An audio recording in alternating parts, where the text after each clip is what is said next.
You need a bath. You look like. Good morning, everyone. Welcome to Fresh Squeeze. We're going to get our song going today. Our song today comes from, this is an R&B song. Every song is going to be relatively short. The name of this artist is Brandon Banks, and the name of the song is Balance.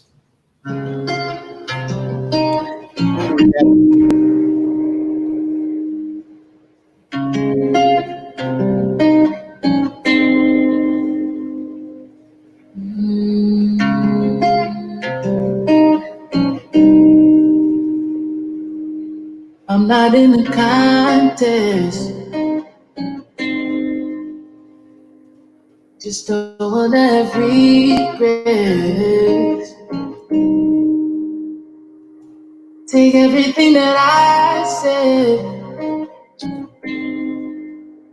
twist and turn you do. Twist and turn the way you do.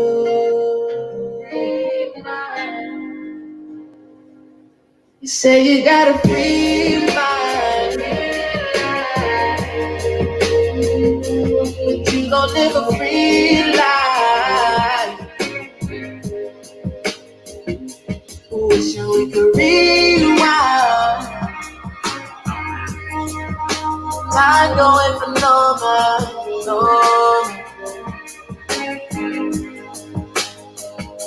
I'm only human, I'm just a nuisance. Why do I exist? I only destroy, I need some balance. I wanna make sense. I need to create, trying to create life. Don't wanna ignite, don't wanna ignite. I need a peace of mind. Find ways to give me a piece of their mind. Late to the afterlife. Slave to the voices you left behind. And I just want order and pray for forgiveness and pray to forgive my sins. Hope to be free again today. So turn to life, lost a life again. Roll the dice, hope it all will end. Sheltering a world that's caving in on you. And so I open my eyes and see the balance in everything. Balance in everything. I'm only human, I'm just a nuisance. Why do I exist? I only destroy, I need some balance. I wanna make sense. I need to be trying to breathe. Don't wanna ignite, don't wanna ignite. Oh, I'm only human and I'm just a nuisance. Why do I exist? I only destroy, I need some balance. I wanna make sense. I need to create, trying to breathe life. Don't wanna ignite, don't wanna ignite, don't wanna ignite. Pretty. All right. The name of that song was Balance by an artist named Brandon Banks. So check them out. Incredible. Are they local? No, they have local ties. They have local ties, but they're not currently local. Very nice. Very nice. I like that. So good morning, everyone. I'm happy that Jill has learned how to comment in the comment section. So that's have I? Good. Yeah, you said you put good morning at 9:16. Oh, wait a minute. Chat with the host and other guests. Oh, I see it now. Wonderful. Good God. All right. So we're gonna yesterday's conversation went really well. We had special guest Carla Hall. We were super blessed to have her on. She's literally a national culinary treasure. So thanks to Ms. Hall for being on. And we did discuss some recipes out of her book. So if you haven't gotten it, please definitely get the book. The recipes are incredible. It's available on Amazon. We're going to open up the conversation today with Marta Perez. Marta Perez is currently a school board member. Let's pull her up. And by the end of this conversation, I'm sure you're going to want to contact her. Them kids that for you. Just to ask why she voted against teaching, why she voted against teaching tolerance and all of this good stuff that was proposed by Dr. Dorothy Bindros-Mendengal. All right. So yes, indeed. Very familiar. So I'm going to read you guys just a very brief background over who this woman is and why we have an issue. And this is something for our guests listening nationally. I'm sure you have these types of issues. And so a lot of the issues that are happening here in South Florida definitely are mirrored across the country. All right. A Cuban-American Miami-Dade County School Board member is opposing a proposal to enhance the district's anti-racism curriculum and empower a student task force to examine racial injustice, arguing the district has been a stellar example of inclusion, and claiming that any historical instances of discrimination propagated by the district were quickly righted. Marta Perez offered her comments in response to the plan's sponsor, a Black school board member whose family was made homeless and community destroyed by the school board in the city of Miami in 1947 to make way for an all-white school. The proposal from Dorothy Bindros-Mendengal, who would direct the superintendent of the nation's fourth largest school district to review and enhance curriculum that addresses racism and multiculturalism, and establish a student task force that would discuss institutional systemic racism in our society and report back to the school board quarterly. Perez, who served on the board since 1998, Jesus Christ, thank you, and represents a western part of the county, said during a virtual school board committee meeting Wednesday, it pains her that she is unable to support the plan.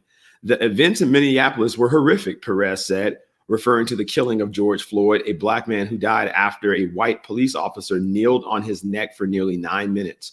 They were tragic, and the subsequent riots, loss of property, it's a horror for our community. But in my opinion, this school district is a shining example throughout the years of inclusion in all matters, including race, ethnicity, disabilities. And if there were ever been a wrong, we have stepped up and corrected it very, very quickly, Perez said. She sounds like Trump. Exactly. She argued that the district administration should instead focus on educational fallout of COVID-19 crisis, reviewing reports and developing curricular guidelines as Bindros-Mendengal proposed will detract from this mammoth task of preparing for this school year with so many of our students needing so much academic help, Perez said. Perez also said she has expertise in racism and discrimination in Miami-Dade County because she previously worked in the inner city. That's a coded term often used to refer to majority Black communities. While there are historically Black neighborhoods in Miami's urban core, the largest majority Black city in Florida is Miami Gardens in the northern part of the county. The proposal sponsor, Bindros-Mendengal, won a seat on the school board in 2010, more than 6 decades after police abruptly threw her and her family out of their Alapata home, displacing them and 34 other Black families and taking their land by eminent domain under pressure of racist white residents and local officials. I'm the little girl who was put out of my house at 3 years old in the rain so that they could build a school. How dare you? How dare you? It didn't stop there, Bindros-Mendengal said, seemingly in response to Perez's comments. Steve Gallen III, the only other Black person on the 9-member school board, wore a T-shirt bearing a picture of Floyd that included tears streaming down the late man's face. Using video conferencing software for the meeting, Gallen appeared in front of a background picture of Emmett Till, a Black boy who was lynched by white racists in Mississippi in 1955. Despite those who will espouse that were in the midst of a pandemic, the pandemic of people of color And Black people in this country didn't start in March, Gallen said, speaking after Perez. The pandemic started 400 years ago. We've been living under the pandemic of racism, poverty, and injustice. So we're going to lean into that unapologetically. The president of United Teachers of Dade and District Teachers Union reacted to Perez's comments on Twitter. Unbelievable. So this is Marta Perez. You can definitely give her a call. I'm going to highlight her information right here. If you want to give her a call and ask her why she feels that racial intolerance curriculum is not needed for the Miami-Dade County School Board to pass, especially given all the inequities that school district has when it comes to race. And then getting us into that conversation, Marta Perez is representative of a large growing number of specifically white women who feel jaded and feel discriminated against. And here's one example of a Karen who is very, very sad because she is afraid that McDonald's employees could have done some terrible things to her food. So she felt that, so we're gonna let you see that, and then we're gonna get in our conversation. All right.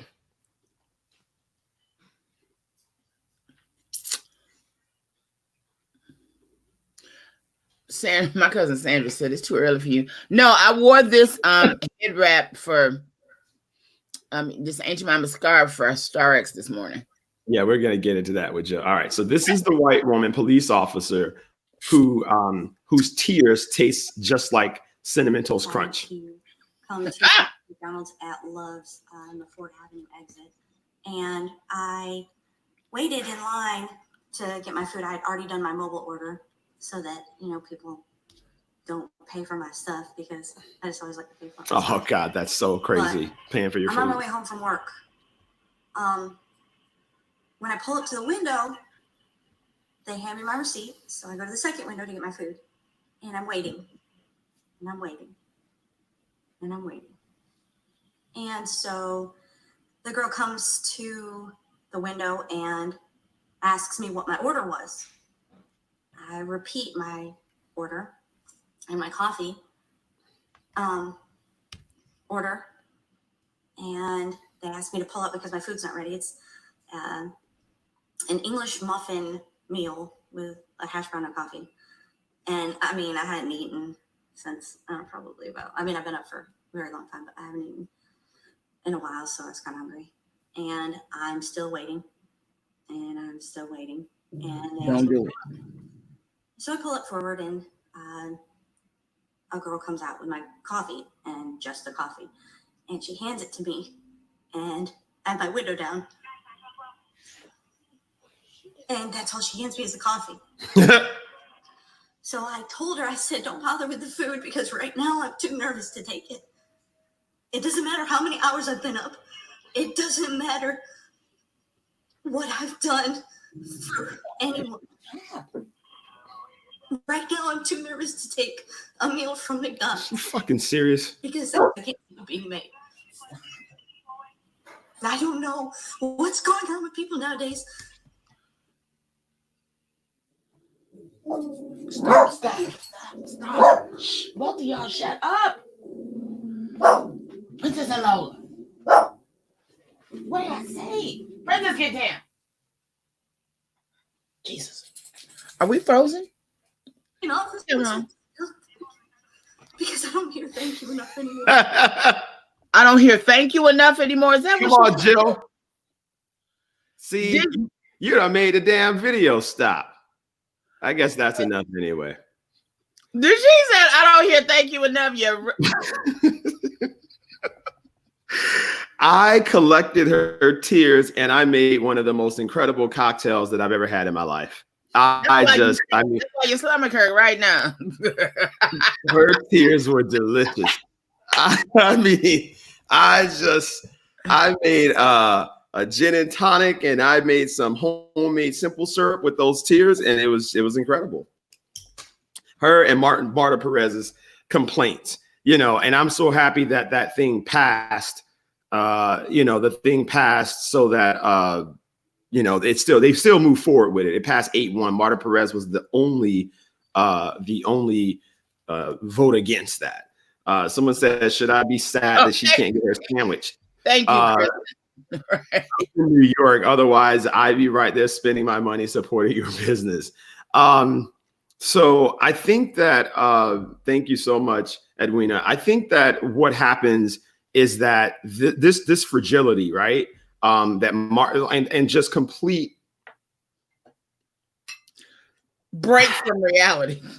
I mean, the biggest problem I have with that, right, Star X, is that this is somebody who is in a position of authority, first of all. Second, who has to interact with other people of other races from an authoritative position. Second, and she is batshit crazy. People were empathizing with her. Like they were of course they are. It's like when you have a coworker. Let's just say that when you have a coworker who always has that little nice nasty thing with you, and then one day she just catch you at the wrong moment, and you like, Karen, bitch, I got things to do. I don't have time for you and your foolishness. And then she's going to HR. It's that. Do you know what I'm saying? I think that is. It's like, I don't know. They always go to this the Karens, not all white women.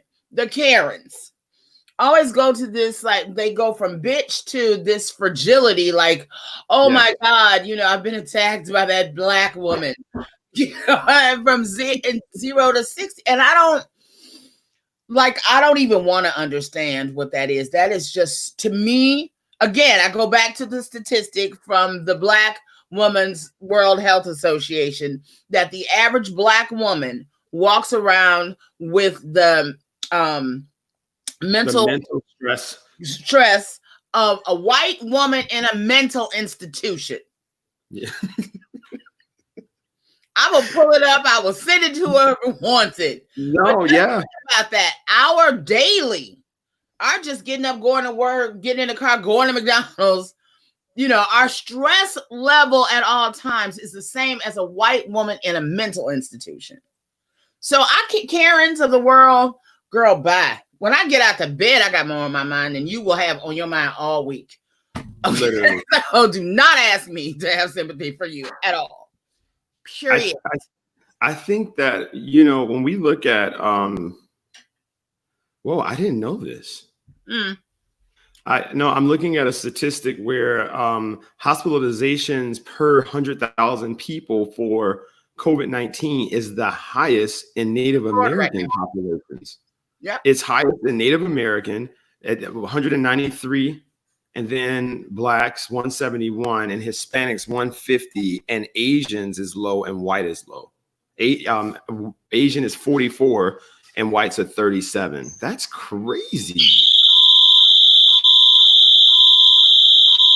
That's the Asians. They like, stop talking about us. That's my house alarm. That's crazy, though. That's our Asian friend. Keep our names out your mouth. That's really crazy.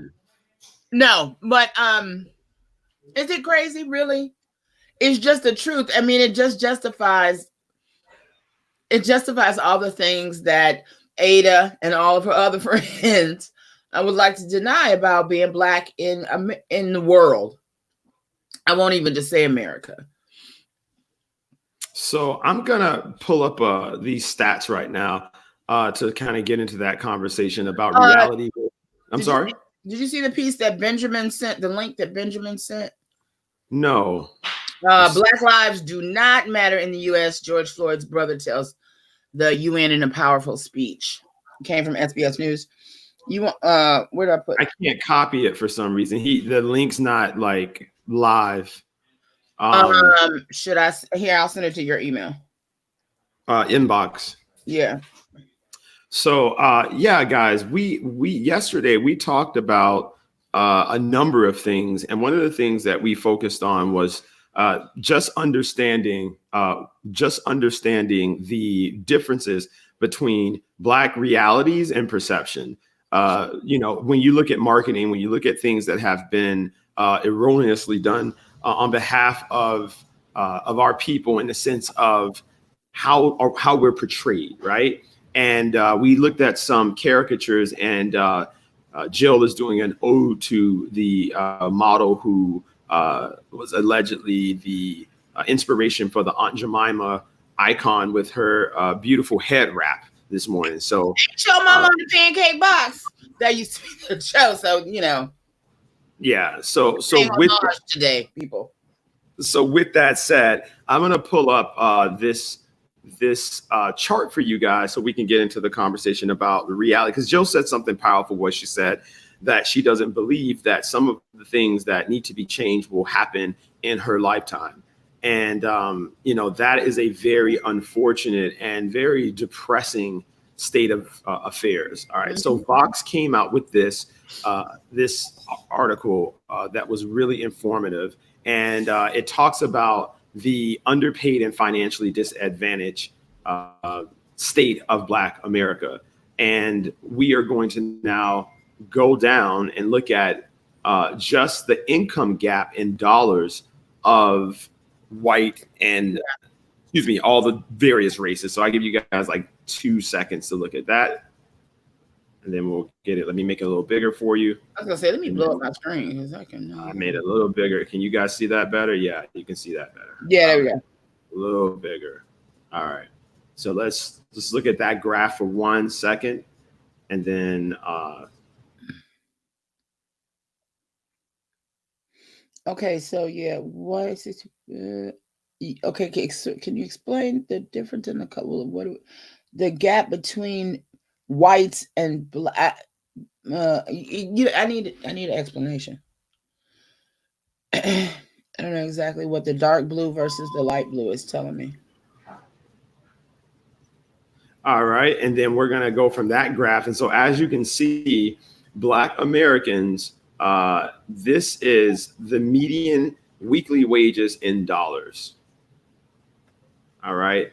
And then we're going to go down to this other graph of black unemployment.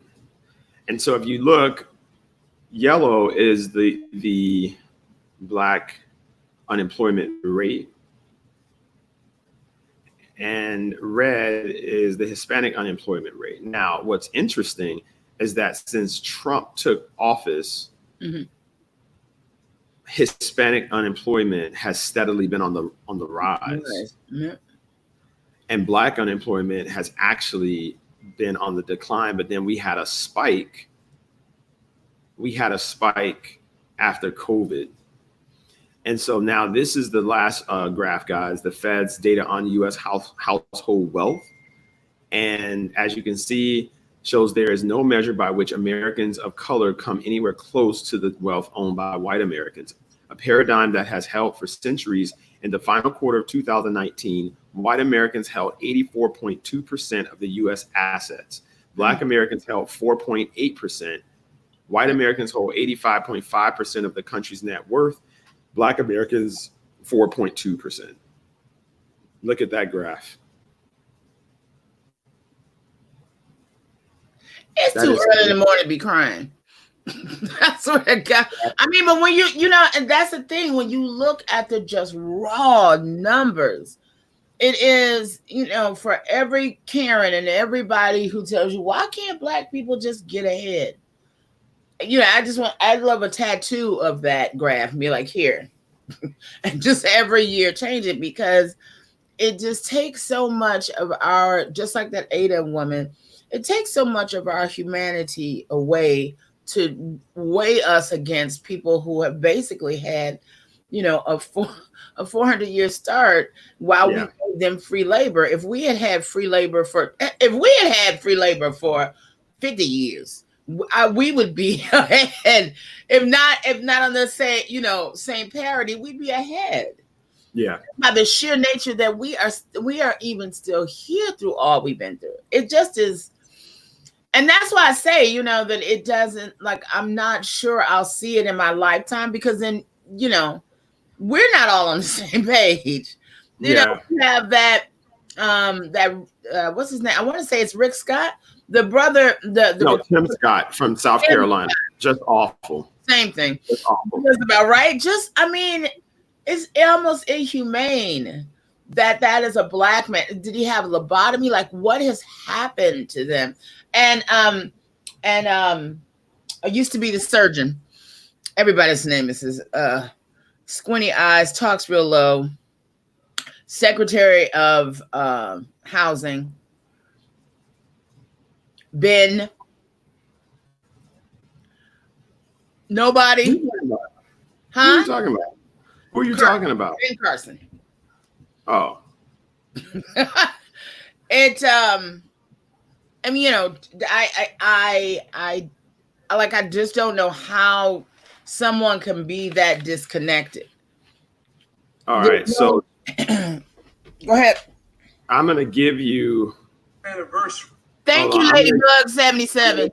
I'm gonna give you guys. So Tim Scott is a senator from South Carolina from the Senate, and Jill was optimistic yesterday about the Senate's bill on police brutality. And I let her know, I said, Jill, I have no idea why you're optimistic, given the fact that Mitch McConnell is the Senate Majority Leader. I mean, my God, he's just Trump's literally heart, like not right hand, he's Trump's heart. And I want you guys to listen to Tim Scott get emotional when people rejected his Sambo ass bill. So this is crazy. Like this. I mean, sometimes I feel that we're living in an alternative universe. Yeah, I was hopeful, but I was dismayed, truly. So this is Tim Scott. His tears. He literally started crying. His tears, along with that white woman's tears. Together, that's probably going to make one of the best lemonades you ever have. So let's go to Tim Scott getting emotional when his Sambo bill was talked badly about. Walked into Mother Emanuel Church. It should have caught fire.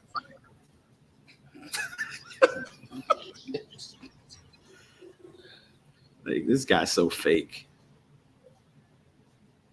So, I mean, just look at this, the theatrics. What is this? Get on with it. That's the Lord talking to him. Going, boy, don't do this right now. Don't do it. Don't do it. Don't do it, nigga. Don't do it. That's exactly what that is. All the ancestors are trying their best, but they're getting drowned the fuck out.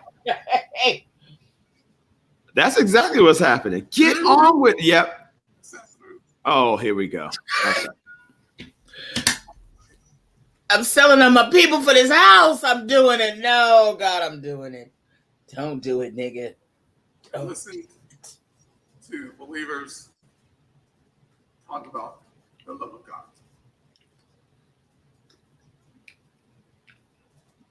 And at the end of that Bible study, pulled out a weapon, killed 9 people.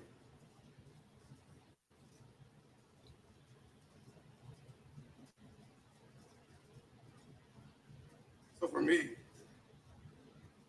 and so many South Carolinians, I'm going to hell for this. I know it. I know it, God, but I'll have a yacht. I think that on this day, as we try to make sure that fewer people lose confidence in this nation, to have the senator from Illinois refer to this process, this bill, this opportunity to restore hope and confidence and trust from the American people, from African Americans, from communities of color, to call this a token process hurts my soul for my country.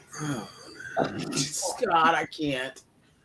To think that the concept of anti-lynching that's a part of this legislation to be considered a token piece of legislation, because perhaps I'm African American and I'm the only one on the side of the aisle. I don't know what he meant.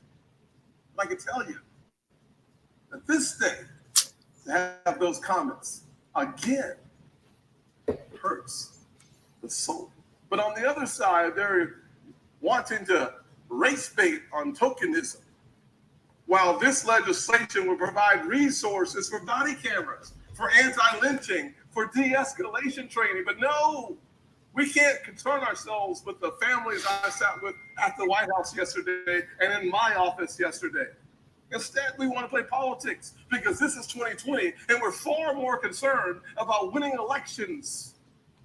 Is he We're having a talking about conversation on reform in this country. What the fuck is he talking we'd rather about? have a conversation about tearing this country apart, making it a binary choice between law enforcement and communities of color, instead of working for the American people, bringing the reforms to the table so that we have a chance to balance this nation and direct her towards due north. No. Just obey your white people. Just obey them. You'll be fine. 5 years later. He should just catch fire and explode. It's just ridiculous. That was Senator Tim Scott. Only 3 black senators in the entire Congress of the United States, which is him, Cory Booker, and Kamala Harris. Kamala. And that's what we're working with. That's and it. that guy, what'd you say? I said, that's it. That's all we got. That's all we got. And that is our black senator, Tim fucking Scott. I mean, Jill, it's so upsetting because black leadership is at an all-time low in Congress, right? And so my thing is that when this happens, what are we doing nationally on a local level, right? To seriously have these discussions about, okay, we know that we have, everything breaks down into 3 categories, right? Health, welfare, and safety, right? That is the cornerstone of any community being successful. And within that, right? Within that, you have branches that deals with the granular level of issues on a micro level, right? So on the macro level, that's the federal government. They should be handling those things on a federal level. Now on a local level, because I hear people all the time that say, don't worry about the national elections, the big issues happen locally, and that you should focus more on local elections. Right. All right. And so my thing is that I that falls on a deaf ear, especially in South Florida, because I don't think anyone truly takes our local elections as serious as they should, nor do they participate in what's happening in our local elections or what's happening with our local policies, right? So with that said, what would you say has been our biggest success of 2019 when it comes to black leadership and a report card on policies that were progressive and impactful for the black community? What would you say for 2019 would be some policy that you can point at on a local level or on a national level that has been championed by our black leadership that's made an impact in our lives? Okay, so let's let's ask the our audience on a national level, because we do have people from kind of all over, like New York, a couple of people. Detroit, New York, yeah. Detroit in the house. What's up, home team? Cass Tech. 19 on a local level, babe. I am sadly heartened to find something that sticks out to me as having been a great policy change for the black community. I think I won't say the only, but the most vivid signs of progress to me have been people being, because of all of the redlining, for lack of a better word, and for all of the changes in the urban core. I think that the level of engagement of people outside of the urban core on what's happening and who's guiding that and who's at the table on that, I think has been the greatest shift. I think people are starting to understand that these urban cores are the richest center of Miami. That's, you know, I mean, like Liberty City won't flood. We are, you know, we are living on the richest ground, let's say, in Miami, and the fight is on. James T always likes to say, once they start paving the roads, you're too late. Yeah. And I offer you all to just pay attention to that. All of these spaces where we, you know, live, that you are running to get out of, to get to Miramar. Well, Miramar we won't put in the equation, but to Pembroke Pines and Southwest Ranches and all of those kind of places. You know, I offer you to just ride around the hood in Miami and in Fort Lauderdale.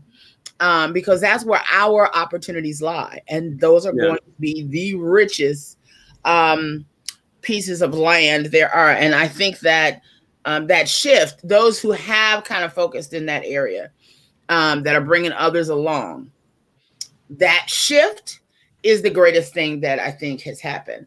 And however, we are still at the tables where deals are being made, where the community at large is not being, is not at the advantage. So I would offer those who are at the table, first, do no harm. So if you are not going to tell the truth of the story of what's happening at the tables that you sit at, that you will at least be buying property with people of color that look like you, that you are at least making deals based on all of these, you know, machinations of first-time home buyers programs, etc. That at least it will be in some Black and brown hands, and a lot of that property can at least stay with us, because that is going to be the greatest growth financially for Black people. Any hope of us getting to 10 off of that 4% is going to come from land ownership. Yeah. Yeah. So I think that one of the things that are, you know, ideas and discussions that we should be having around economic progression for our communities is in manufacturing. A lot of our businesses do not manufacture products, and we are attempting to identify. Like, I found one dairy farmer in Vermont, one Black dairy farmer in Vermont, that he owns his own cows, he owns his own farm, he produces milk, he produces ice cream. And so we were actually in the conversation to try and figure out how we can work with him, because dairy farmers, it's only 2% of the nation's dairy farmers are Black. And I mean, that's just completely dismal. And so we want to know what are the barriers for us getting into the manufacturing industries, and identifying those barriers and presenting those barriers that are government connected to our governments for some traction and for some movement. We are starting on a small level here in South Florida, an initiative with a recent PhD graduate, Dr. Lamar Burton, who received his degree in electrical engineering and his master's in agricultural science. He is going to be leading an initiative to teach at-risk kids urbanized farming and herbal growing. Dope.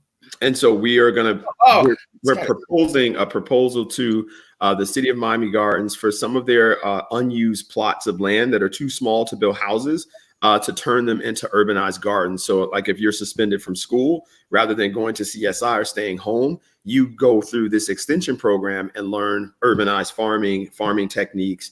And that way, once you graduate, you can literally turn those plots into small economic engines, hoping with the idea that eventually you can get a larger piece of land and start sourcing your products to restaurants and supermarkets as a part of all these initiatives. And so what we're going to do, Joe, is we're going to collapse all of the opportunities, because there's so many opportunities that are coming out now from companies, private sector companies, attempting to have some form of consciousness, right? So they've put up a number of things that they're working on. And so I wanted to share what some institutions have done in case you have family or know someone who could benefit from this. So a bunch of Black economists put these things together. And if you guys don't follow, I would definitely contact and follow the Sadie Collective.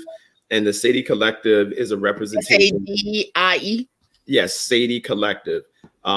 It is a collective of Black women economists, and they do an incredible job with informing us of what's happening on an economic level and how we can participate more abundantly in the economic system here in the United States. And so right now, these are what some organizations have committed to. The University of Minnesota, the institution will be scaling back ties with the Minnesota Police Department, who is responsible for the death of George Floyd. They actually canceled their contract.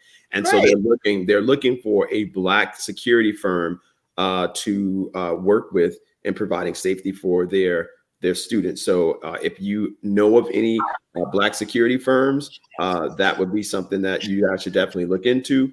YouTube released a statement of concern and donated $1 million in support of efforts to address social justice. So I would go on YouTube site, and remember, the $1 million is usually donated to the urban leagues and the bigger organizations.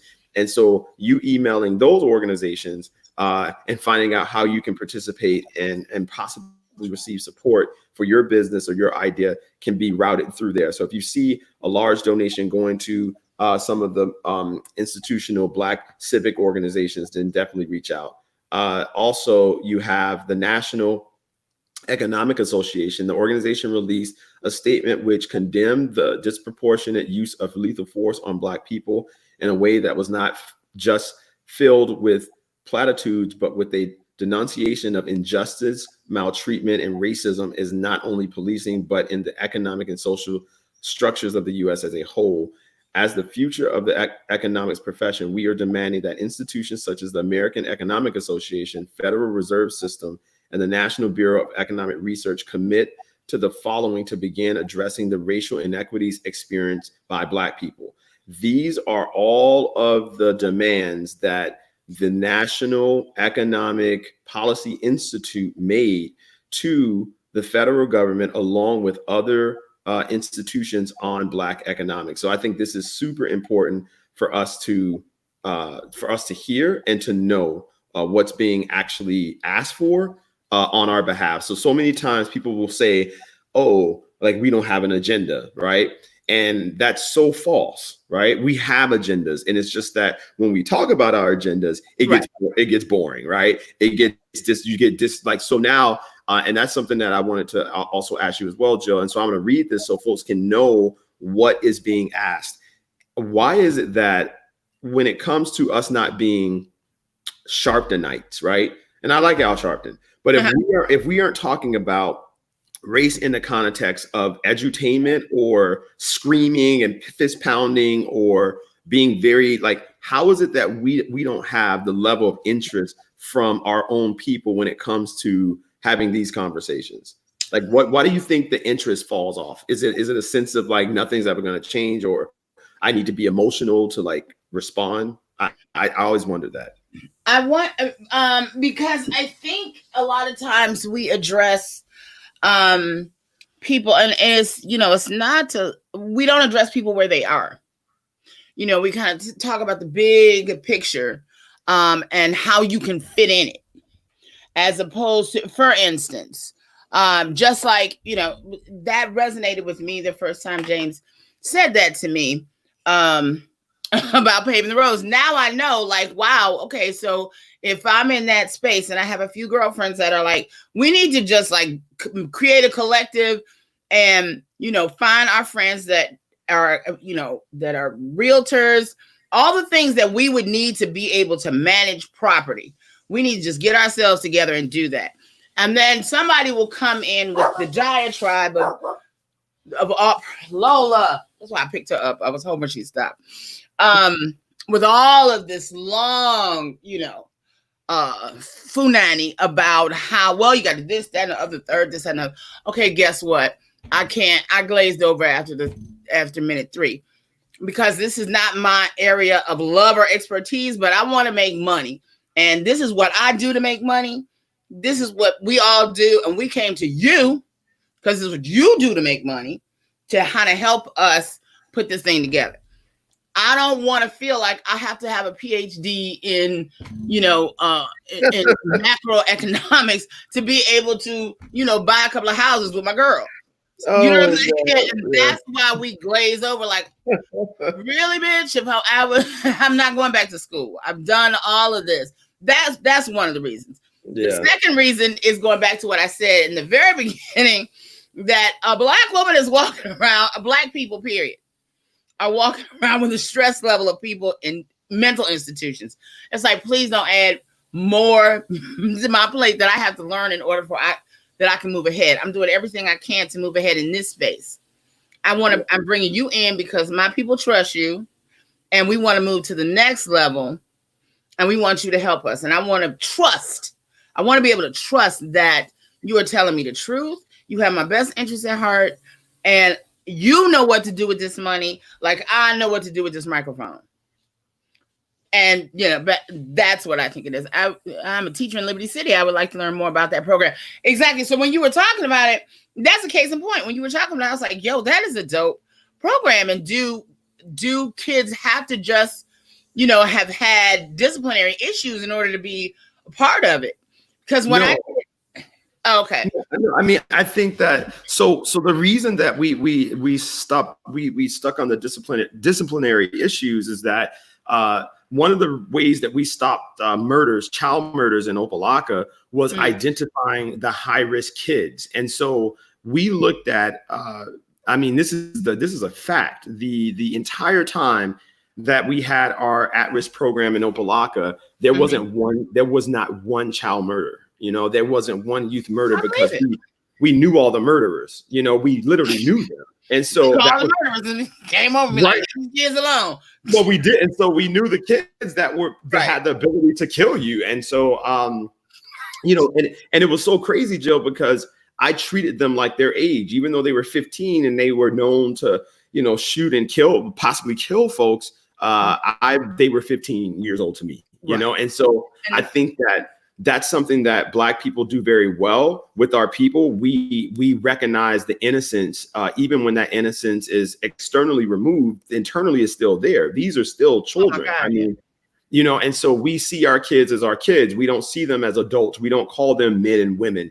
And I think that when they do break the law, the flag on the play, we'll come back to that another day, but we do call our boys men. That's the little man, that whole concept of that, and how so many young Black men who are raised by single Black women, ascribe, adult characteristics to their children their man children way too early. Yeah. And, it was very uncomfortable. There was a mom, and I'll never forget this one mom. And, we had a great relationship, but, I started noticing that she would just allow her teenage son, who at the time was just turning 15 turning 16. They were smoking weed together. They were drinking together. Yeah. It was crazy. Right. And so I just couldn't process it. She was a former drug addict. So it didn't, yeah. So for her, I want you to get it with me at home before you go out in the streets and do it. Yeah. That's what it was. That's exactly what it was. Mm-hmm. And so, we do have to do a better job. I think the issue with so many single mom headed households, there's a shift happening from what I saw when I was in my early 20s working with single moms to the single moms now. There is a very interesting dynamic of how they put their sons on almost pedestals. They baby them in the sense of they just encourage them almost not to work when they're young because they get them everything. They dress them up. They just, there's no level of earning anything, Well, and there's a parallel going there because on the one hand, you want to protect them and give them everything that they need. And on the other hand, in some ways they do kind of step in almost like a surrogate husband. Do you know what I'm saying? A lot of single Black women a lot of single women, period, but particularly Black women. You know, your Baby Boy. That's Yeah. you know what I'm saying. Just go watch Baby Boy. I mean, and it's so amazing how it's in so many. We can point to so many moments in our popular culture that will tell you that story. And Baby Boy would be that. You know, would be definitely the one to tell you that story. Great idea. And statistics was taken in order to solve the problem in your program. Exactly. And you know, and Marcella, did I pronounce that right? Cozier? Maricela. Maricela. And when you were saying that, it reminded me of my Miami story. Do you do my Miami story every year? No. Okay. Right, because I invited you to mine this year and you did not come, but that's okay. Well, last year. Anyway, I did mine at Vizcaya. And because the whole concept of those of you who don't know Vizcaya, you can Google it. Those of you who are in Miami, you know it. It was what the Deerings, the Deere people, the John Deere tractors and all of that. Okay, that family owned homes in Florida, you know, bigger than Jarabi Stadium back in the day. Just massive. Anyway, so the whole idea of telling my Miami story was, you know, to be in all of this magnificent opulence and have, you know, crab. There it is right there. So that's where I had my Miami story. And you bring people together to talk about their Miami stories and what Miami means to them. So that's where I had my party. And I had Crabman 305 and I had Miss Shelley's conch salad. And I had, you know, all of the like Caribbean and soul food dishes.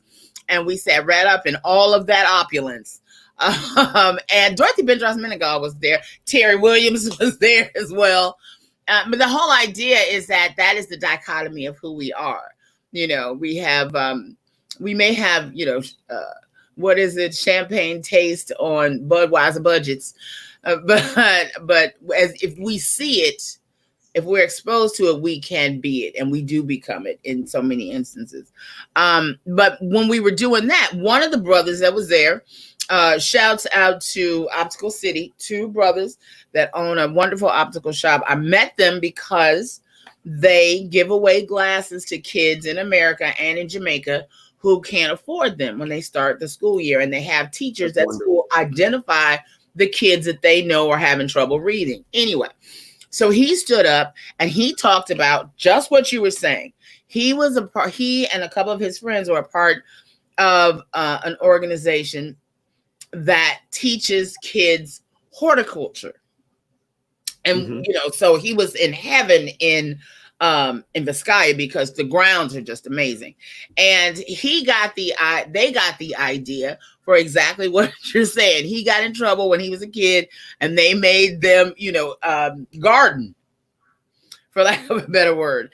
And because they weren't like planting flowers and stuff, but they learned horticulture and all of these. And when he said it, the whole room kind of went, wow, because the point is exposing kids to careers that they would have never thought of and they would never be vetted for. Yeah. You know what I'm saying? That's the horticulturist at Vizcaya then chimed in, and he's worked there all of his life. And he literally can just, you know what I'm saying, do that job. Those kinds of jobs build generational wealth, you know, because like you said, you can take that, then you can go into starting farm shares or whatever. Then you bring your kids in and those kind of things you can grow. So I guess my question, you answered the question, and I wanted folks to chime in on that. Given the fact that our economy, what do you guys think are ways to invigorate our economy, innovative ways that maybe we're not looking at? I do think that starting at the source, when you grow manufacturing, when you grow the ability to manufacture, it just opens up such an incredible possibility of scaling, right? Scaling that potential business to the level where hiring becomes a massive practice within that industry. Because, when you look at, so like people will see like Mayweather and LCJZ and they'll see, you know, all these big entertainers or whatnot that constantly talk about economics, but then when you look at their payrolls, maybe not as much as Mayweather, but when you look at their payrolls, there's very few Black employees. There are very few Black employees, and there are very few Black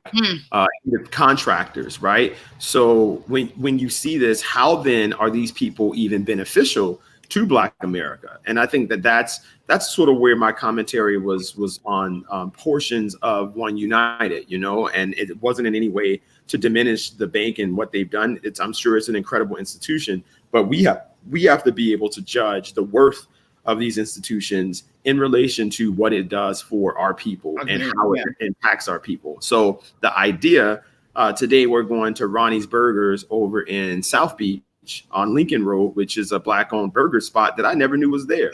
And I found out, Jill, that not only is Ronnie's Burgers a Black-owned burger spot, he comes from a family that's been making burgers since the 1940s, that's had a restaurant in Harlem, and this is just an extension of that. So they have this anchor burger spot in Martha's Vineyard, and all the Black who's who that vacations in Martha's Vineyard goes to Ronnie's Burger. It's like so Miami Beach makes sense because they also then come to Miami Beach. There you go. Yeah.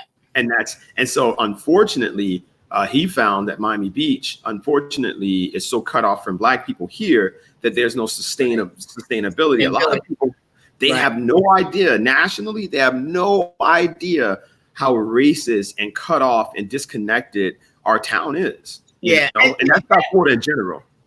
And it's interesting too that, but then that goes to our connectivity too, right? So before Ronnie opened a brick and mortar building on Miami Beach, as for a restaurant, who didn't tap him on the shoulder and be like, yo, it's this man, the hungry Black man down there. You should check him out. They didn't have, just on the name alone, be like, that's somebody down there that's probably a good resource for me because I'm about to go down there and open a restaurant. You know what I'm saying? Right? And those are the kind of things that, I don't know how we massage people to start, understanding that would have been the first thing that came to my mind. Even if I didn't know you, but I knew who you were. Yeah. You know what I'm saying? It's like if I'm going someplace I don't know, just like Slutty Vegan. Mm-hmm. She called, I guess they were friends in Atlanta, but when she started doing a tour with her food truck, she hooked up with Peter. And then they called us. See? This is what I'm saying. Yeah. That is, how do we grow that ecosystem? How do we make, and I don't want to say make, but how do we share that in a way that people, understand? When you go to the city, you need to hook up with X, Y, and Z because they'll look out for you. Yeah. That's what we used to do. That was the Green Book. I keep going back to the Green Book. Well, I think that the Green Book should be more, digital, right? Like people, I think the disconnection, that's what I was talking about. The disconnection of our people is so staggering, and we're so small. Like, it's so funny, right? Like, we're super disconnected. And then when you find these people doing amazing things and you talk to them, you find out that you're two degrees of separation from them. Like this happens all the time. I would look for like a doctor, and I found a dermatologist finally, and I'm talking to him. He knows my mom's best friend's daughter. Like, Exactly. Okay, so wait a minute before I lose this train of thought. So with that in mind, right? Yeah. What happened with Southern Spice? Okay, so So the chef, for those of you background, Southern Spice was an incredible boutique restaurant in Hollywood. Yeah. And it was delicious. It really was. They had a unique chicken and waffles where he used fresh cracked pepper. He had these, he just tricked out soul food classics. Just very, very talented guy. And he made these delicious, what are those French desserts called? Jesus Christ. Macaroons.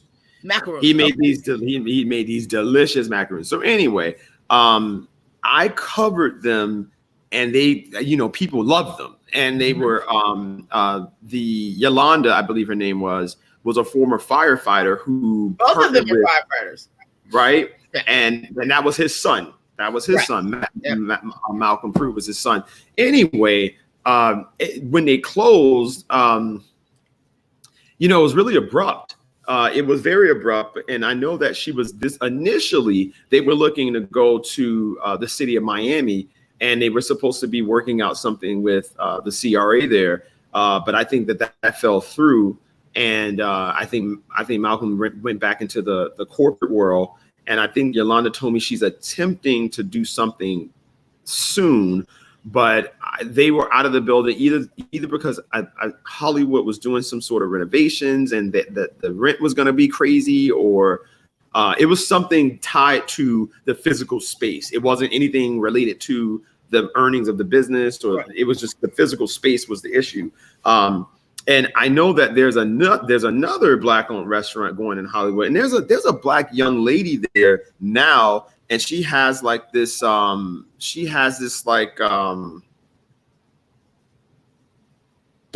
it's like a salad little spot. I went there and I didn't like it at first, but I gotta go back. She's not from here. Is she in Miramar? Is that the one that's in Miramar?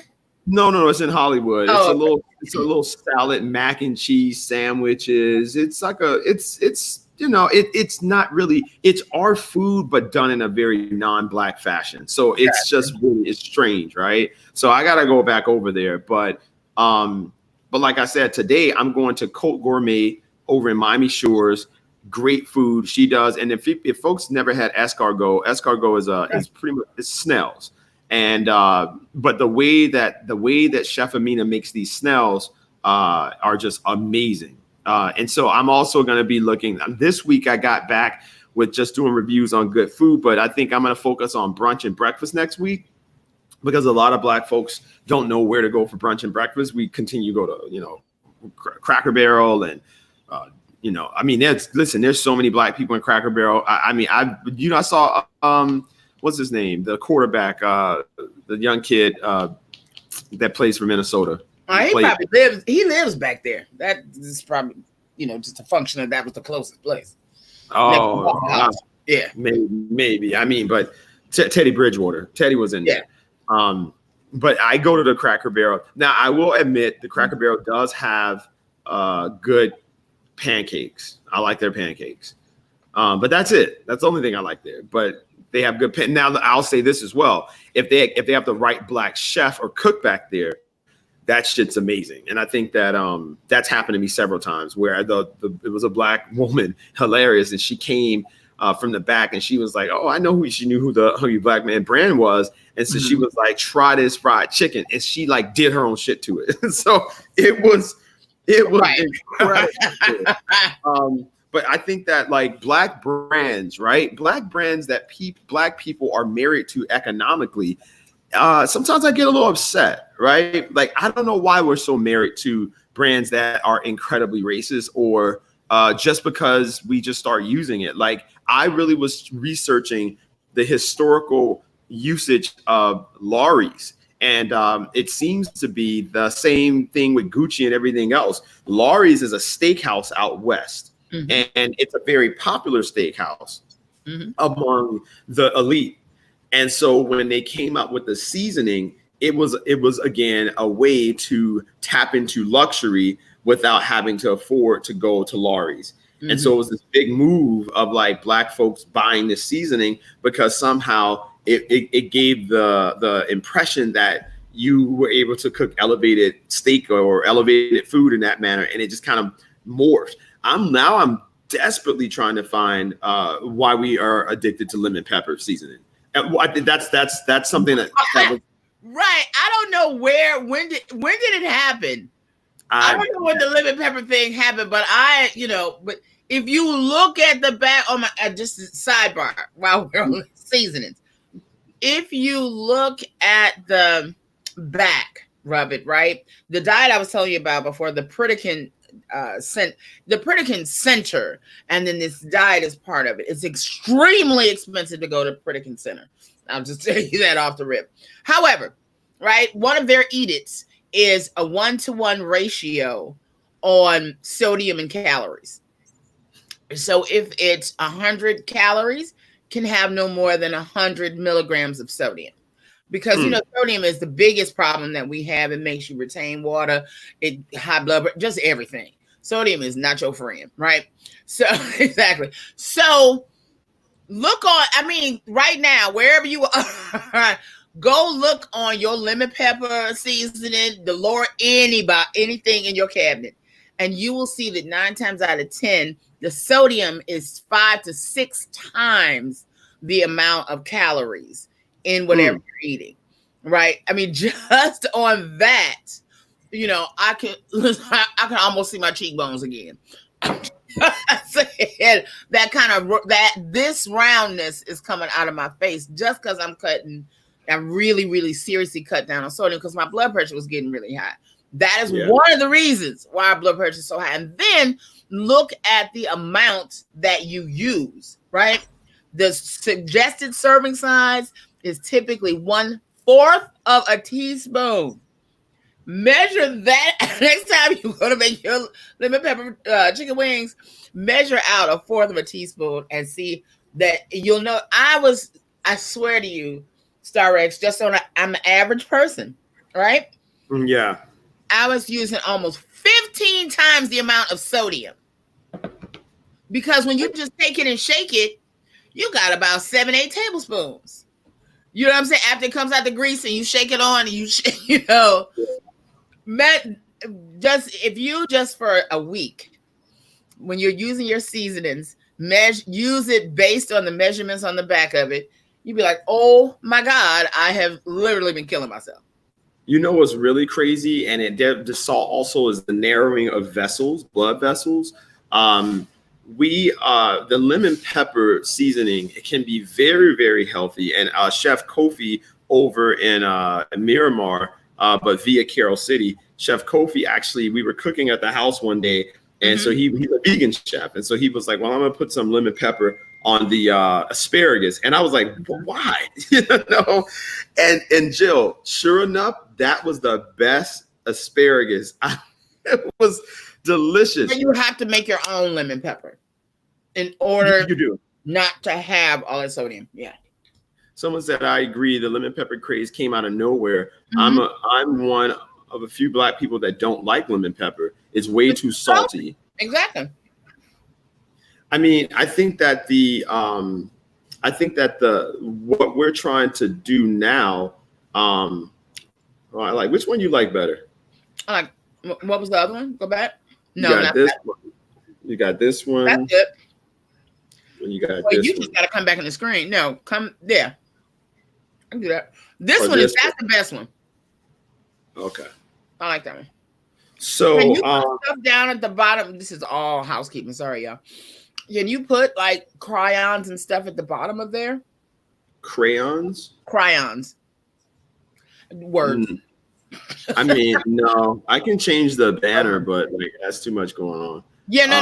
I'm just saying, like, if you were if you said something and you wanted to put the address down there, I think I can. Yeah, I can. I can. We'll get there. It's our third day. We'll get there. Yeah, and guys, I want everyone to know that this whole week is definitely a test. It's not our morning show will be in its real swing of things in the next week or so, but this is our test. Right. Run. This is me just letting Star X do his thing now, and then I will drop the hammer on him. Right. and that's cool. How you time code a show. Yes. But so back to the brands that we're married to, right? So we're married to McCormick seasoning, right? Which is a problem because, as you saw with Carla Hall, the national brand declined to work with one of the most known Black chefs in the nation on her cookbook, which is insane. But we still buy it. We're married to Crystal Hot Sauce, which is located in the heart of Louisiana, who obviously is run by white people since 1920 something. So that should tell you what's happening with them and their donations to the current president and all that good stuff. We are also married to brands under the Darden restaurant brand. So I see too many of us going to the Fridays, the Chili's, the Olive Gardens. And these brands are, when you talk about sodium, is so high that one entree sometimes gives you 2 days worth of your sodium intake. If not more. And, Yeah. you know, so that's a big problem. And so what I'm asking myself is, how do we start the process, right? So if you have a Black owned, like, let me show you guys this and you guys tell me what you think. And Master P, you know, he's coming up with this stuff, but let me show you guys what he's Bobby doing. Brown, how's his seasoning doing? I told you I was going to get it. I wanted to show you guys this. And you tell me what you think. So this is Master P. He, you know, he came up with this. This is real. This is not fake. You know, somebody was about to say, I think the square gets bigger via who talks on the screen. He tried it. Oh, okay. So, you know, this is Master P. I just want to show you guys. We're going to go to his website. All right. There you go. And so the thing about Master P, why isn't it showing it? Oh, I'm my sorry. goodness. I meant to tell you too, before I forget, we get off of here. Malcolm Gladwell that I mentioned to you, the book Outliers. Yes. That I mentioned, he has a podcast called Revisionist History, and it's back. So wherever you get good podcasts from, make sure you check out Malcolm Gladwell's Revisionist History podcast. It's dope. Oh, I will, definitely. Revisionist history. Mm-hmm. All right. So let me show you guys Master P's his new rice. So he also has a number of other food products. But let me show you his. Let me move my screen down a little bit. There you guys go. Okay. So that's Master P's white rice. I wish we could see the back of the box. You say what? I said, I wish we could see the back of the box. I can't understand why anybody would buy pre-parboiled rice or pre-prepared rice. How lazy are you that you cannot cook rice? You know what I'm saying? Just the preservative that he has to put in that's going to take the sodium over what you should have in a day right there. And speaking of sodium, let's look at his other food product. And this is spanning into the conversation that we're going to have about how Master P is looking at simple solutions of things that we buy, even if it's not as healthy as it should be, but finding ways to, keep the money within the race. And so I love what he's doing, but this is his. No. Yeah, don't get me wrong. I'm not saying that. That's delicious. I know about noodles. I grew up on noodles. Now I created my own brand. It's nothing like this. See this? The Icon brand. Chicken and gumbo. Real New Orleans. Okay, I would try that. I used to go, now I'm going, delicious. If you ain't eating wrap noodles, then you shouldn't be eating noodles. Because this is the best of the best. Damn. This is such a dilemma. Hold on. Those other noodles have nothing on us. We wrap noodles. We the King Kong of noodles. So what I liked about what he did, I'm going to show you guys the wrap noodles, is the low sodium vegan choice. And so this is Master P responding to an industry need that we greatly need. And I want to show you guys just how incredible his brand is responding to a need. And so he does these really cool videos. The wrap snack, wrap noodles. I'm making a ghetto meal like Boosie like to put tuna in here. I like to put the Boosie hot sauce with like mine with some eggs. I get up in here, make mine gourmet. I know eat for it is the goon with the spoon. I am Chef Boy RP. And there's a lot of challenges out there. There's dance challenges. There's all kinds of challenges. But you know what? We've been eating noodles forever. It's time to make a wrap snack, wrap noodles challenge, and start off with the wrap noodles. Get it, add what you want. I add a little corn, spices, add some eggs. I do the shrimp, might do some sausage. do the chicken. So y'all know how to do it. They call me Chef Boy or P. And it started off, if you're a cook, you got a recipe about noodles, just put it together and let's make a real meal. It's the Rap Snack Rap Noodles Challenge. Ask all y'all to join it, whether you're a superstar, regular person, E40, boosting. Let's turn up in the kitchen. So, yeah, right.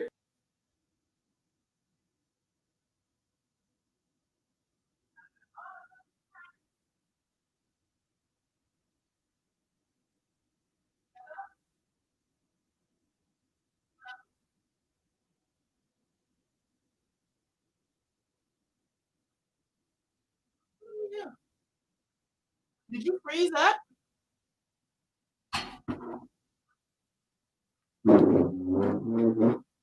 Did we lose him? Here I go. There you are. All right. A lot of people use freeze up. Okay, so what? Right. Well, I took the moment to go to my kitchen and share with you. This one. Everybody uses. I'm gonna make you bigger so they can see it, Joe. And we gotta call. Right, we got like 1 minute. We gotta call Mychal Watts, amazing photographer out of New York, who has done some beautiful work over the. Is this? I gotta get my directions together. Anyway, okay, everybody knows that song, right? Because we all use it. It is no calories whatsoever. However, it is 90 milligrams of salt. This is actually one of the better ones. I was in the aisle, I swear to you, for an hour trying to find something that was similar to this. Let me go this way. Y'all know what it is. Similar to this, but not as much sodium, right? The noodles that he was just talking about, this is like one of my personal favorites. I love them. However, first of all, this little tiny package is 400 calories, right? And it is 1,400 milligrams of sodium. And this is something that you would just like eat at your desk, you know what I'm saying, or whatever, just to get you through until you get to the rest of your food. This is one of the things that I'm substituting all of that for, right? Can you see it? I just wonder why people do this when they're trying to show you something, but let's just go with that. Anyway, it's Jane's Crazy Mixed Up Sesame Seasoning. It is 0 calories and 0 sodium. So you can shake this on until you get the flavor that you want. A lot of times once you start switching over, it's hard to find something that's going to give you the richness of flavor. That is why you use that other stuff. But it's no sodium and no calories, so you can pour in as much as you want. So, and this one, sometimes you can find this in Publix, etc. But I know they have it at Delaware Chicken Farms. They sell several of these. And this, do you ever use this Star X? Can you see it, Nori? It is seaweed and sesame seed. There we go.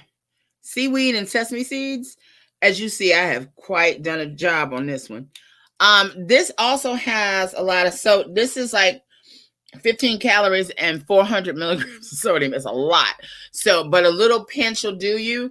I put it on tuna and deviled eggs. It's really rice seasoning. Asians, and not as much if you go to an Asian restaurant, but a lot of Asian people use this to put on rice, but you can put this on everything. And they also they sell this at Trader Joe's as well. So everybody don't wait till you get high blood pressure. Start thinking about that. And so would you agree? We got to call Mychal. Would you agree, Star X, that a lot of times if it's something that you really want that has a lot of sodium, if you just water it down a little bit more, you can kill some of that, so you add more sodium to it, so it's not as bad. We can't hear you. I like the Black entrepreneur spirit, but the pre-cooked rice and noodles is killing our community. Exactly, that's my whole thing. Yeah, that's not. Yeah, no, you're absolutely. She's right. I mean, the thing is that you looked at anything processed, right? Anything processed is going to be killing you. And so minimally processed foods and whole foods is really where you want to stay, right? And so if you go to a restaurant and you're going to the Fridays, you're going to the Chili's, all that stuff is processed, right? None of that stuff is whole. So if you spend the extra money, and believe it or not, going to Black-owned restaurants, even when they cook unhealthy, is still better than going to Chili's and Fridays. Simply because of the amount of sodium that's in the food. You might go to, now, I will say this, most of our Black-owned takeout spots, stay away from that juice and that lemonade. That stuff is that you are getting over, in many instances, 175. Listen to the numbers of how high the sugar is in that.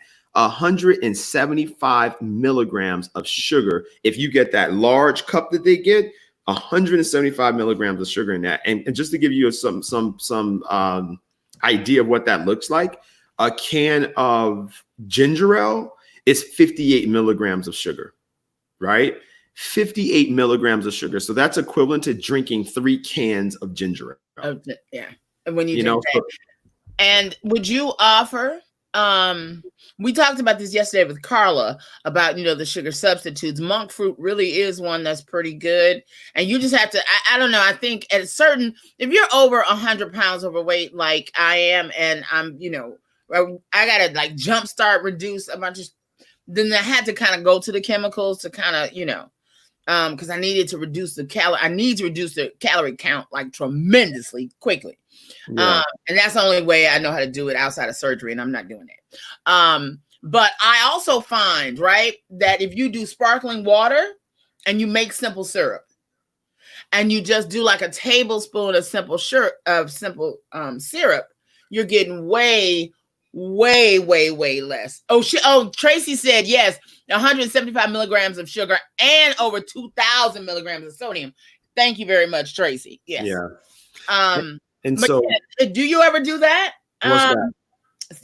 Make a simple syrup and use that as especially in drinks. Oh, I always make my simple syrup sometimes out of fruit. I don't even use the sugar method. I'll take peaches and then I'll reduce it, put some water in there. I'll just keep stirring, add a little bit of vinegar because it gives it takes off some of the edge a bit, and that does really well in craft cocktails.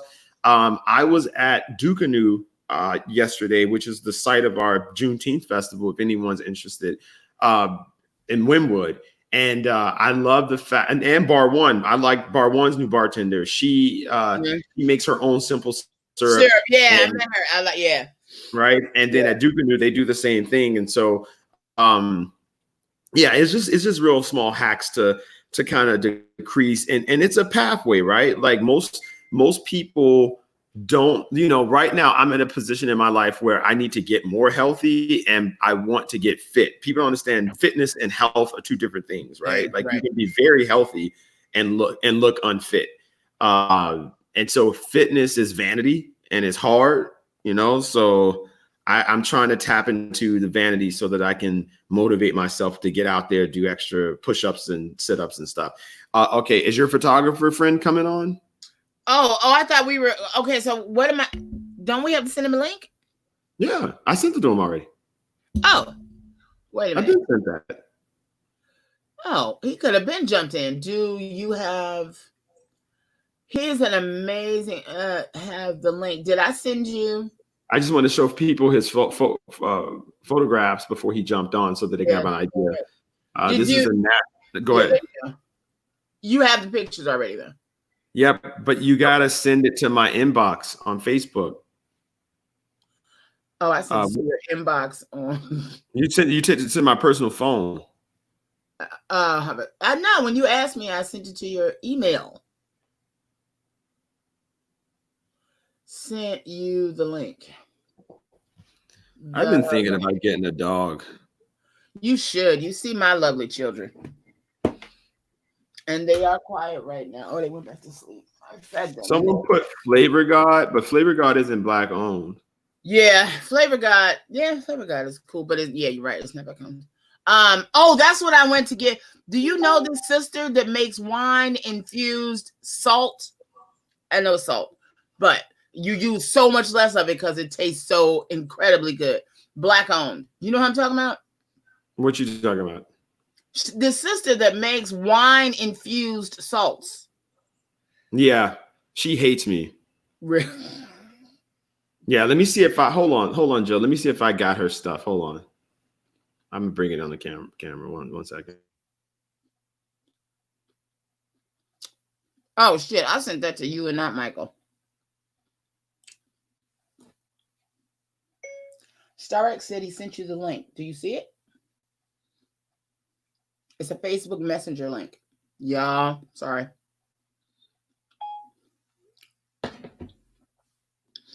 And so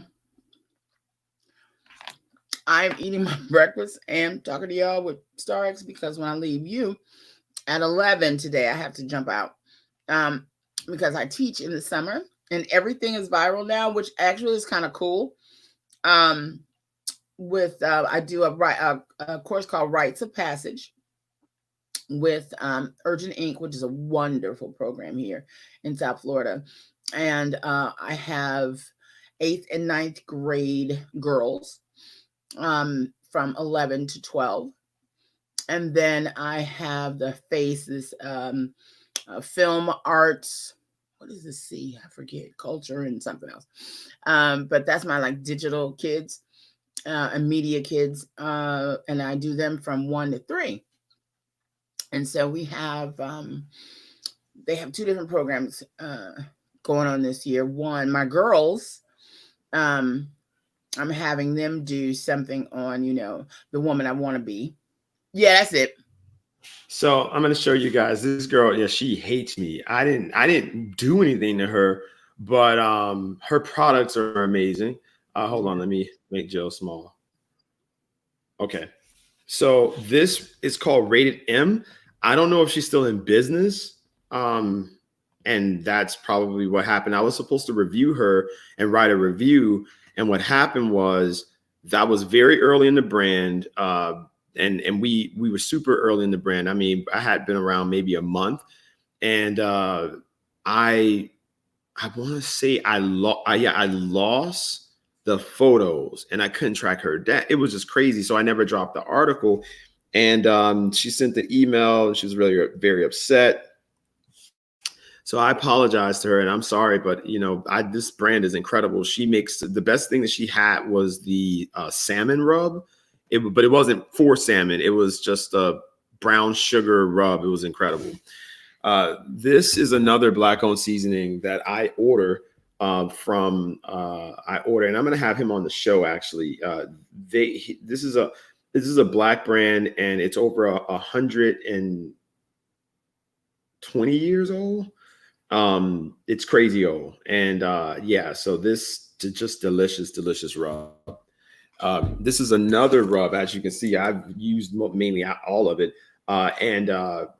There's Riley's from Chicago is amazing. So definitely check out Riley's. This is the best rub for salmon you can find. It's a coffee rub from Old Arthur's, the same gentleman from Chicago. Now, this was from Tulsa, Oklahoma. When I went to the Black Wall Street tour, I bumped into this gentleman. It's salt-free, and it's incredible on vegetables. So what I do, I put a little bit of sea salt with that, and it's great. I got so many Black-owned seasonings. It's ridiculous. I can show them to you all day. And that's the thing. So you just have to, this My Black Pantry is going to make it easy for everybody to just shop Black. So, Is that Michael? No, he hasn't clicked the link yet. I just sent it to him again.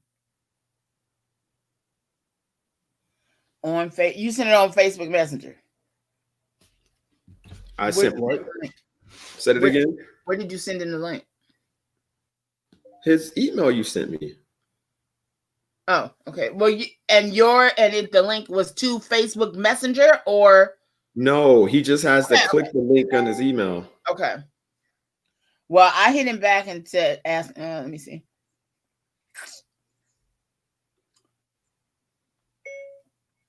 Did you get the link? If not, we can always grab him tomorrow. But anyway, he has some really beautiful work. He has been on the ground in New York with the protesters since March. And we, wanted to, he reached out to me yesterday and wanted to. I was like, you should come on and share some of your work, and tell us about what is really happening at Ground Zero, because I really haven't talked to anybody who is like, working on the ground in the middle of the protest. So I'm really looking forward to speaking to him. But if he gets in here, we got like 15 minutes or at least, and he can always stay once I dip out. So tomorrow, this week went by really fast, man. It's Thursday. It did. We really gotta have a throwback Thursday too. We need a throwback Thursday moment, and it did go by fast. I mean, and it sucks because when you're working from home, it just gets so monotonous at times, and you don't, I'm not an extrovert, but I like to people watch, so I don't like talking to people, but I like people watching. I like observing people. So, right. It just gets a bit like, and people don't realize that, especially after the reviews and things. And I'm not an unfriendly person by any means, but I don't really talk to people. No, seriously, I don't really talk to people in real life like that. Yeah. I don't, and it's not that I don't want to. It's that I know that I'm a super opinionated person. I'm just hyper aware of who I am, so I don't want to offend anybody. So it's like if you come over here, sparking a conversation, I'm liable to say something that is going to offend you. Well, so I'm of the mind that if you do that, he said he did not get the link. Yeah, I sent the email that he sent. Let me send him the same link I sent you. Okay. But we need his photos. Where can we show people his photos? He's got them. I mean, they're he's with all the agencies, so we would have to. That's why he's got to come on and do it, because otherwise we would have to go through. I don't remember what service he's on. Well, yeah, send him the link. He can, so at least at the end of the show, he can show Facebook. Let's see. How am I on yours? Hold on. So anyway, there we go. This is why this thing has a waiting room. That's why the StreamYard has a waiting room. So you just like in the waiting room, can they hear what's going on the show? They can. Oh, okay. So now we've learned something new. We also need to have people stacked sitting in the waiting room, waiting to come live. That way we don't have to go through this, and have people waiting to see them. Anyway, we did not talk about the charges against the cops in the shooting in Atlanta. And the cops that have stopped going to work yesterday. What is that about? The charges. Yeah. I thought that their edict was first do no harm. Clearly we were wrong. I don't know what that's about. You don't know what them protesting, being charged is about? Yeah. No, I don't know what those cops that are saying they're not going to work, what the fuck? These people are just the worst. Like, because this guy was charged for a murder he committed, you're mad? Right. Like, let that sit in for a minute. And then the fact that they were so horrible to what they did. Damn it. Oh, someone said the wine infused salt again. Uh-huh. It's called rated M cooking salt, but it's wine. It's amazing. Like it is really great. So this is the cooking salt, right? But the real application of her salt. So this cooking salt is raspberry blush, wine infused, right? This one's for cooking. Now the other salts are really for cocktails. So they're cocktail salts. And then she has a brown sugar rub that is just amazing on salmon. It transforms that salmon. I mean, it really, really does. And I think that I'm probably going to do a cooking demonstration tomorrow on some of these Black-owned seasonings because, that's exactly what I'm going to do tomorrow. Maybe I'll have Chef Lo come on. It's Friday. That's our demo day anyway. So we're going to make a meal tomorrow. Who is Chef Lo? Okay, so right, listen, we had what was that? Iron Chef You have a chef, I'll have a chef. Or no, we should both cook. Me and you? Yeah, you cook at your place, and I'll cook something in my house. Okay. I mean, I'm gonna be real simple. It's just gonna be like grilled asparagus, salmon, and sweet potato for breakfast. I'm just saying. I'm trying to send this man this. Oh shit. I mean, you know, I'm down. But asparagus. I do a mean. Oh shit. No, Jill. You didn't specify whether or not it's supposed to be for breakfast or not. I could do some asparagus and some scrimps. I would rather do the shrimp and grits though. I don't like. You know what? I hate making shrimp. I make really good grits, but I just hate making shrimp and grits. I just think it's so basic and dumb. Like I just think it's basic. I don't know. I mean, it's in the flavor. It's how you do it. I love grits. You know who has good grits and fish? Have you ever been to Dairies in Hollywood? How often do I go to Dairies? Dairies is delicious. They know me by name. I got my own booth at Dairies. I gotta and you know what? But that family has a great story, right? Great story. I gotta finish my article on them. Yeah. I just sent him the link, so hopefully he's about to jump in because boo. I gotta leave in 1 minute. Okay, so Mychal, he's not on here. Let me just tell him. Okay, Mychal, I gotta jump out of the live now. So we're gonna get you tomorrow, and I'm gonna call you tonight. Love you, mean it. So Gil has to hop off, guys. That means that I'm gonna hop off. Oh, there you go. So so you get an abbreviated show today. Yeah. So the hope was that Kanisha Paul was going to be here, and then she would just continue on for me when I drop out. But she came down with some sort of flu. We will connect with Kanasha hopefully on tomorrow, but next week we're gonna have Dwayne, not Dwayne Wade, Udonis Haslam. Udonis. We're gonna have Udonis Haslam and his business partner Sylvester, who's an incredible brother, but Sylvester, not business manager. I'm sorry, Sylvester came down with a toothache and then had to get one of his molars removed. I was like, Jesus. So I know he's down for the count. So he will be on next week, and we're also going to have Spectacular from the R&B group Pretty Ricky on, and some other special guests. What day is he on? Okay, I'm gonna take a pit. Someone's asking to DM the cooking salt. It's rated M. Rated M. Wine infused cooking salt.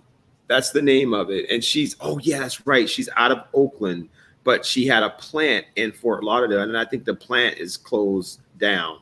And so you can email her, and I'll put the email right here for you guys. You can email the creator at rated M WINE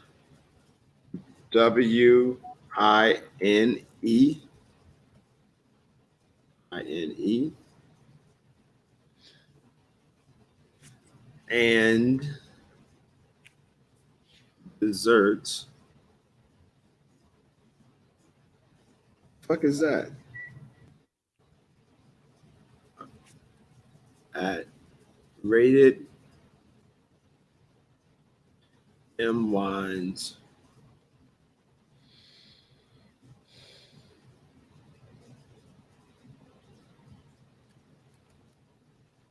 Have you ever done anything at Miami Beach Botanical Gardens?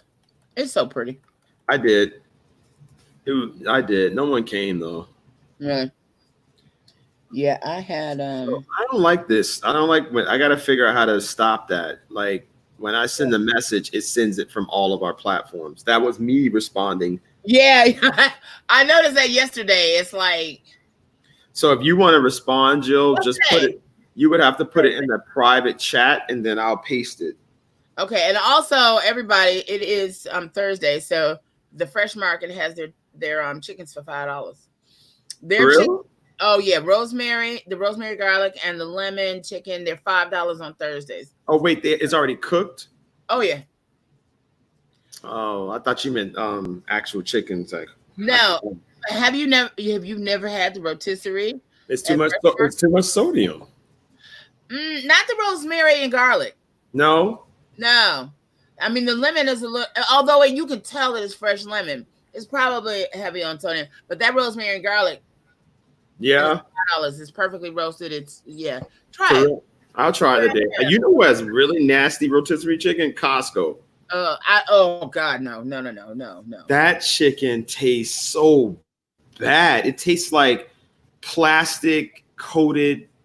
I don't eat none of that pre-made at any of those. The rotisserie chicken at Fresh Market made me stop getting Publix. Publix isn't bad. It's a bit. Bad, but it ain't got nothing on that Fresh Market. Oh, I'm sorry. Someone from California asked, what time does the show start? I'm watching from California. 6 o'clock her time. 6 a.m.